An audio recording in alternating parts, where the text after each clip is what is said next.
आ जाता है। चर्चा इसमें दिया होगा, मतलब कि कोई व्यक्ति पाकिस्तान गया, फिर वो क्या पाकिस्तान से वो क्या भारत में आया है, तो उसके नागरिकता के संबंधित चर्चा कहाँ मिलेगा? अनुच्छेद 6 में। अब देखो अनुच्छेद 7 में क्या मिलेगा? अनुच्छेद 7 में क्या जानेंगे? अनुच्छेद 7 में क्या होता है? इसमें इंपोर्टेंट चर्चा है। इसमें ये बात है कि कोई व्यक्ति यहाँ भारत से क्या किया, गया पाकिस्तान, उसको मन नहीं लगा, कुछ हुआ, कोई कारण हो गया वहां से, फिर वो क्या किया, लौट कर भारत चले आया, उसके विषय में कहाँ मिलेगा चर्चा? अनुच्छेद 7 में। यहाँ पाकिस्तान, यहाँ पर देखो, यहाँ पाकिस्तान से क्या हुआ, डायरेक्ट वहां से चले गया, जैसे मतलब भारत का विभाजन हुआ तो कुछ आदमी चले गया, किधर चला गया? पाकिस्तान। इंडियन आदमी सब चले गया ना पाकिस्तान, उसको कुछ हुआ वहां से क्या किया, लौट गया, तो उसका यदि संविधान, उसके नागरिकता के संबंध में बात मिलेगा अनुच्छेद 6 में। जैसे इसके बाद है 7 में क्या हुआ, जैसे कोई आदमी गया वहां शादी विवाह या कुछ किया, वहां पर रहना शुरू कर दिया, फिर कुछ दिन रहा, कुछ सालों तक रहा, फिर वो क्या हुआ, उसका मन नहीं लगा, कुछ हुआ, बोले तब हम वहां पर नहीं रहेंगे, तो फिर वो लौट आया अपने वतन की ओर। तब उसके बारे में नागरिकता कहाँ से, किस अनुच्छेद में चर्चा किया गया? 7। जाकर लौटा तो ये अनुच्छेद 7 मिलेगा। अनुच्छेद 7 में क्या, पाकिस्तान जाकर, पाकिस्तान जा कर लौट आया, लौट जाने आया, से आया, संबंधित क्या, संबंधित के विषय में चर्चा मिलता है। ये मतलब कि जब कोई व्यक्ति पाकिस्तान गया कुछ दिन रहा, फिर वहां से लौट आया, तो उसके विषय में ये मिलता है। अब हम पढ़ेंगे 8, 9, 10, 11, तो और बचा हुआ 4, तो उसके बारे में अब जानते हैं। इसमें थोड़ा स्पेस क्या है, कम बना के करते हैं इसको। कितने चलेंगे? 6 कहाँ तक, 7 तक बात है।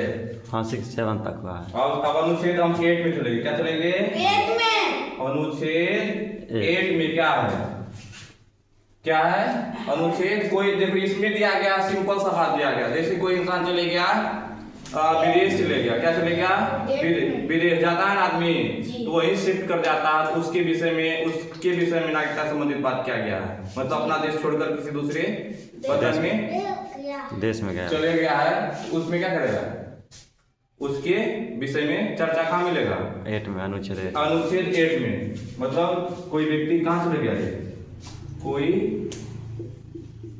व्यक्ति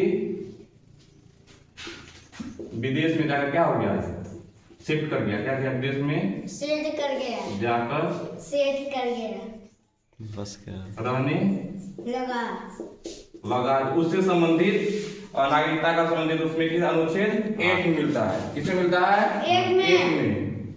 और है 9 में। अब देखते हैं क्या क्या अनुच्छेद 9 में।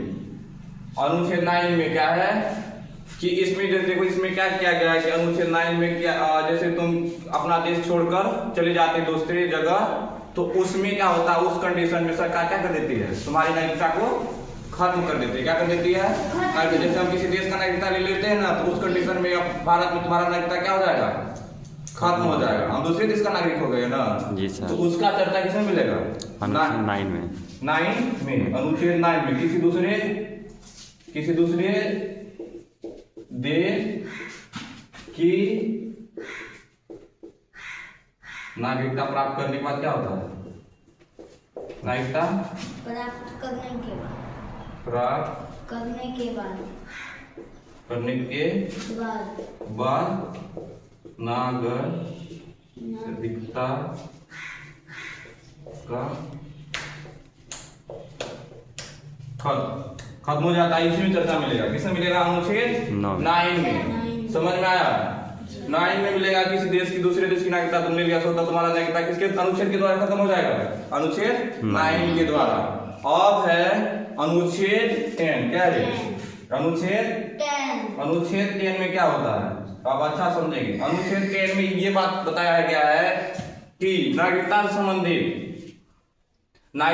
संबंधित कानून किसके पास है बनाने का? संसद के पास है। क्या है? संसद उसके विषय में कानून बनाती है। मतलब चाहता है कि तुम्हारे, देखो जैसे हमारी नागरिकता को हम नहीं खत्म करेंगे, कोई व्यक्ति खत्म नहीं करेगा, संसद क्या करेगा उसको खत्म। जैसे करना चाहता, मतलब तुम अभी तक बना हुआ तुम हमारे देश में जब तक वो कानून नहीं बनता है तब तक हमारे देश में बना हुआ है, वो चाहेगी तो क्या कर सकता है उसको खत्म खत्म कर सकता है। तो किस में चर्चा मिलेगा?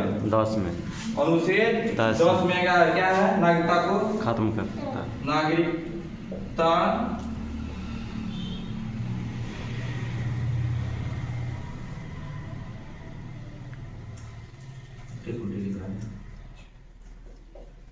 तय करेगा, कौन करेगा? तय संसद करेगा। तय करे कौन करेगा? करेगा संसद।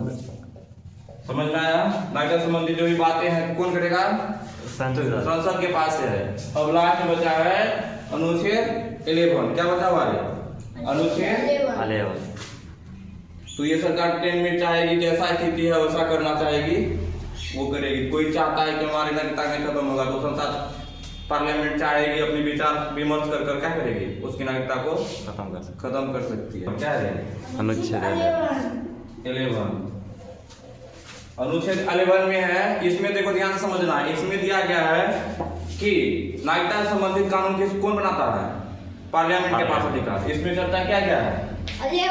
11 में है, अनुच्छेद 11 में दिया गया है कि कोई भी कानून सरकार बनाएगी तो अनुच्छेद 11 का क्या करेगी? उपयोग कर बनाएगी। नागरिकता से संबंधित कानून किसके पास बनाने का अधिकार है? संसद को अधिकार। समझ में आया? यहाँ पर क्या है? संसद के पास संसद के पास बनाने का अधिकार है। नागरिकता से संबंधित नागरिकता से संबंधित कानून संसद के पास क्या है? नागरिकता से संबंधित कानून बनाने का। समझ में आया? वो चाहेगा जैसे वैसे बनाना। जैसे अभी हुआ था सीसीए आया, एनसीए सब आया था, अमेंडमेंट बिल आया था, सिटीजनशिप अमेंडमेंट बिल सब आया था। तो तभी किस अनुच्छेद का प्रयोग कर बनाया? 11 का ही यूज कर तभी सरकार पार्लियामेंट के पास शक्ति था। समझ में आया? 11 में ये है। तो इसमें और कुछ बात जानते हैं। जैसे हमारे देश में एकल नागरिकता है। क्या है? एकल नागरिकता। तो ये कहाँ से लिया गया है? ये ब्रिटेन से लिया गया है। हमारे देश में जो एकल नागरिकता है ये किससे इंस्पायर्ड है? ब्रिटेन से इंस्पायर्ड है। समझ में आया? दूसरी बात है हमारे देश, इसके बाद अमेरिका के बारे में डबल नागरिकता, दोहरी नागरिकता है। ये भी पूछता है एग्जाम में, दोहरी नागरिकता किस कंट्री में है? अमेरिका में। समझ में? 2 लेवल पर उसको नागरिकता का प्रावधान है। समझ में? स्टेट में अलग होता है, सेंटर में अलग होता है। इसके बाद है तीसरी बात है नागरिकता संबंधित पहली बार कानून बनाया गया था 1955 ईस्वी में। मतलब सरकार जो फर्स्ट टाइम, इससे पहले 1955 से पहले कभी भी नागरिकता के बारे में चर्चा नहीं किया गया था। 1955 में क्या किया गया? 1955 में इसके संबंधित नागरिकता संबंधित कानून के बारे में चर्चा किया गया था। इसके बाद है जब हम अपनी नागरिकता को पंजीयन कराना चाहते हैं, जब किसी कंट्री से